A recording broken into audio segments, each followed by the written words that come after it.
خدا طوفان بھیجنے کی وجہ سے مجبور ہوتا ہے، نہیں بھیجنا چاہتا۔ لکھا ہے اندیشہ تھا کہ جہاز تباہ ہو گیا۔ وجہ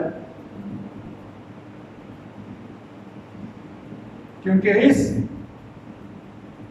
جہاز میں ایک نافرمان نبی سوار ہے۔ کبھی آپ نے غور نہیں کیا ہوگا کہ آپ جو ایماندار ہیں، آپ کے گھروں میں طوفان کیوں آتا ہے؟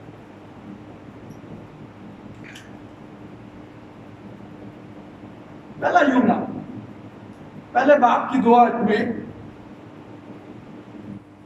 خدا سے حکم دیتے ہیں، اٹھ اس بڑے شیر نینوا کو جا اور وہاں جا کر منادی کر۔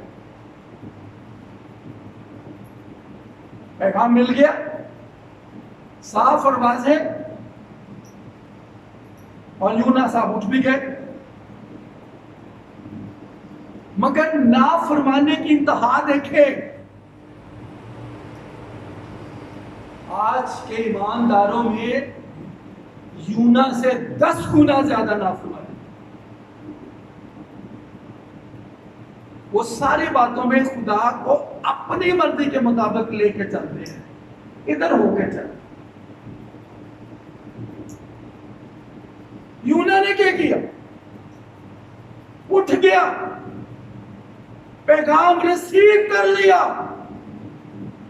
لیکن کیا کیا لکھا ہے؟ کیا لکھا ہے 5 آیت 3 میں کیا لکھا ہے؟ ترسیس کو بھاگ گیا۔ آپ کو بولا ادھر جا رہے وجہ اپنے دماغ میں ایماندار چل رہا ہوتا ہے، مجھے یوں کرنا ہے۔ خدا کے کاموں کو اپنی مرضی میں لے لینا، یہ ایماندار کی بہت بڑی غلطی ہے۔ یونا کا مطلب کیا ہے؟ یونا کے نام کا کیا مطلب ہے؟ یونا کے نام کا مطلب ہے معصوم۔ دیکھیں کتنا معصوم ہے، نافرمان نبی ہے، ذاتی نام پرستی ہے اس کے اندر۔ یونا خوش نہیں ہے، یونا اس بات سے خوش ہے نینوا برباد ہو جائے۔ معصوم ہے، نام پرست ہے، ضدی نبی ہے، اس لیے کہ نینوا کے لوگ اس کے لوگوں کو پسند نہیں۔ ہم کئی ان گھروں میں جانا پسند نہیں کرتے جو ہمیں پسند نہیں ہے۔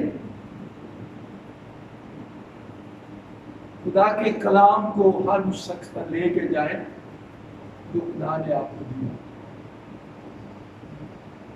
یہ انا پرست اور ضدی نبی دوسری طرف جانے کا منصوبہ نہیں میں ادھر جاتا۔ جہاں خدا کے کام میں اپنی مرضی کریں گے، یاد رکھیں ٹیڑے ایمانداروں کو خدا کو سیدھا کرنا ہے۔ اگر آپ خدا کے کام میں اپنی مرضی لے کر چلیں گے، آپ کی زندگی میں طوفان آئے گا۔ خدا بالکل پسند نہیں کرتا کہ اس کے کلام کی نافرمانی کی جائے۔ یونا پہلے باب کی 4 آیت میں لکھا ہے خداوند نے کیا کیا؟ بڑی آندھی بھیجی، کس کے لیے؟ اور لکھا ہے سخت طوفان برپا ہوا، اندیشہ تھا کہ جہاز ڈوب جائے۔ کئی دفعہ گھر تباہ ہو رہے ہوتے، لیکن وہ ضدی ایماندار، نافرمان انداردار، ناپرستی کے باعث اپنی دنیا میں مگن سو رہا ہوگا، اس کی بلا سے کیا ہوئے گا؟ گھر کے گھر اجڑ جاتے ہیں، لیکن ایماندار کی آنکھیں نہیں کھلتی۔ سمندر میں طوفان آیا ہوا ہے، یہ کیا کر رہے ہیں؟ یونا پہلا باب اور اس کی 5 آیت میں لکھا ہے جہاز میں ایک طرف بڑا سو رہا، اس کی بلا سے۔ اب یہ دنیا سے بے خبر ہے، آرام سے سویا ہوا، اس کو نہیں پتا کیا ہو، آرام سے سو رہا۔ پیدائش 4 باب اور اس کی 9 آیت میں لکھا ہے، خدا کاہن سے پوچھتے ہیں تیرا بھائی کدھر ہے؟ اس نے کیا کہا؟ میں کوئی اپنے بھائی کا محافظ ہوں؟ اسے سمجھا کسی کو کیا پتہ لگے گا، کسی کو پتہ لگے یا نہ لگے، خدا کو پتہ ہوتا ہے۔ اسے جناب زمین کھو دی، اپنے بھائی کو چھپا، خدا کو کون سا پتہ لگے گا؟ لیکن 10 آیت میں کیا لکھا ہے؟ تیرے بھائی کا خون زمین سے مجھے پکارتا۔ مت سمجھے کہ آپ جو کچھ کر رہے ہیں کسی کو نہیں پتا، نہ پتا ہو، لیکن مالکوں کا مالک دیکھتا ہے۔ پہلی آیت میں لکھا ہے، دوسری آیت میں لکھا ہے ان کی شرارت میرے حضور پہنچی۔ آپ کی شرارت خدا کے حضور پہنچتی ہے۔ خدا ایسی حرکت میں نہیں آتا، خدا اس وقت تک کبھی آپ کو نہیں چھیڑے گا جب تک آپ اس کے نافرمان نہیں ہوں۔ آج کے جو ایماندار ہیں، اگر وہ خدا کے کام میں اپنی مرضی کریں گے تو طوفان آئے گا، کیونکہ جب آپ مسیح کے خون سے دھل کر صاف ہو گئے، جب آپ اس کے خاندان کے لوگ ہو گئے، تو پھر نافرمانی کے باعث خدا آپ کو نہیں چھوڑے گا۔ پھر کیا ہوگا؟ جب خدا کے کلام کے خلاف نافرمانی کریں گے، مشکلات آپ کے گھروں میں آنی شروع ہو جائیں گے۔ ہم سمجھتے ہیں حالات کی وجہ سے۔ دیکھیے، اگر ایک شخص ایماندار ہے، اس کے پاس جاب نہیں ہے، اس کا کاروبار ٹھنڈا ہے، وہ بیمار ہے، وہ مشکلات میں ہے، وہ خاندانی پریشانی میں ہے، اس کا مطلب ہوا یہ ایماندار اندر سے غلط ہے، خدا کا نافرمان ہے۔ خدا کبھی اپنے لوگوں کو ایسے نہیں ہوگا۔ اب کہتے ہیں حالات کی وجہ سے۔ اگر حالات کی وجہ سے ہے تو خدا نے ایلیا کو کہاں دیا؟ کہاں دی؟ اس وقت جب ملک میں کیا تھا اور کس کے ذریعے؟ اگر خدا ایلیا کو کووں کے ذریعے دے سکتا ہے، ہمیں انسانوں کے ذریعے کیوں نہیں دے سکتا؟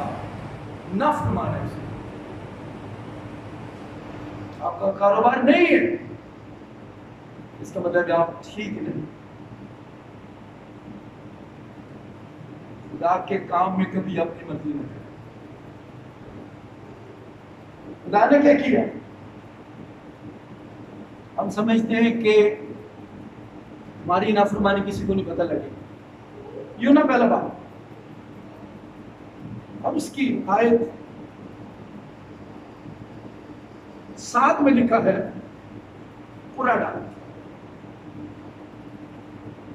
کہ جی پتہ کریں یہ آفت آئی کس کے سبب سے۔ خاندان میں کبھی کوئی یہ نہیں کہتا کہ یہ نقصان میری وجہ سے ہوئی۔ ہم کیا کہتے ہیں؟ ہم کبھی اپنی غلطی ماننے کے لیے تیار نہیں ہیں۔ بہت کم لوگ ہیں دنیا میں جو کہتے ہیں یہ نقصان میری وجہ سے لانے کا اچھا پورا ڈال اور یوں نہ کیا ہو پکڑے آپ بھی پکڑے جائیں.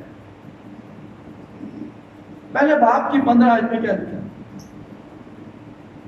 انہوں نے یونا کو اٹھایا کہاں پھینک دیا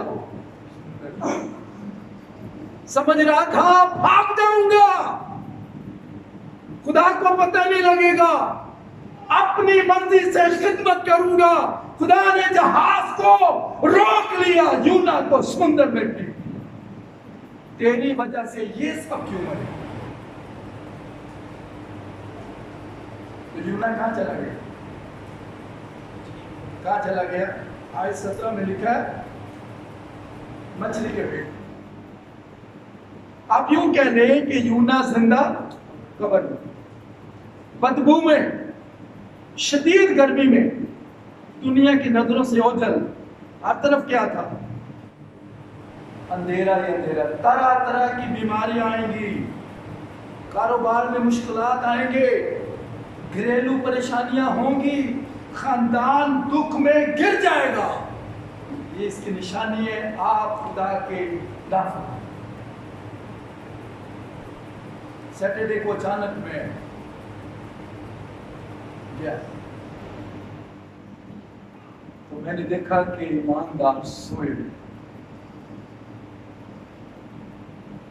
بتائیں 12 بجے کون سا ناشتہ ہو؟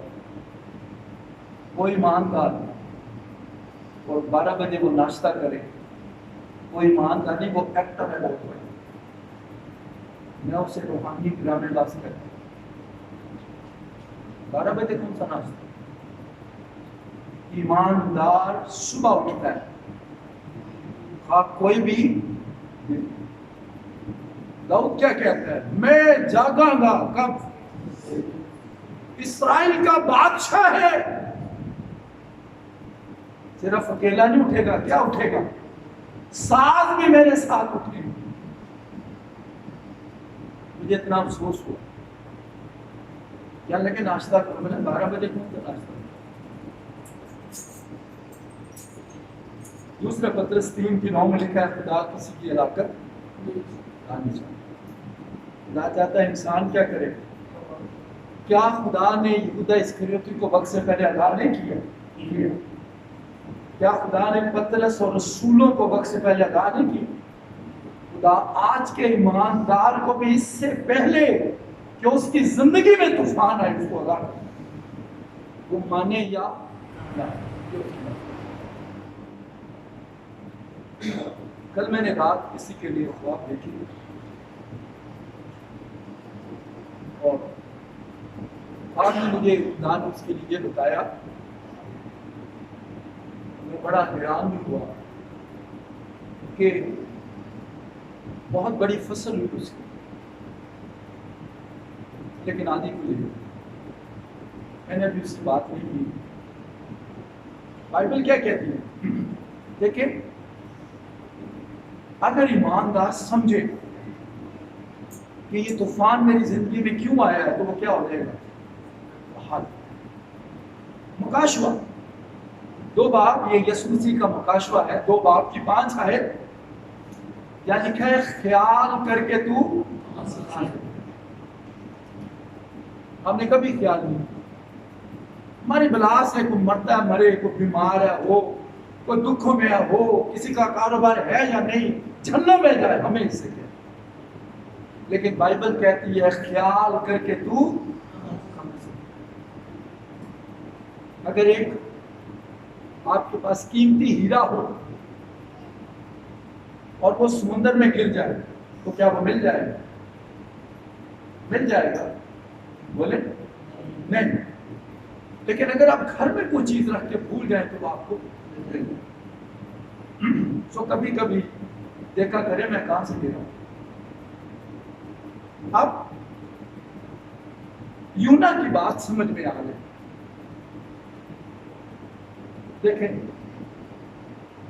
پہلا باب اور اس کی 12 میں کیا میں پڑھتا ہوں سنیے سے.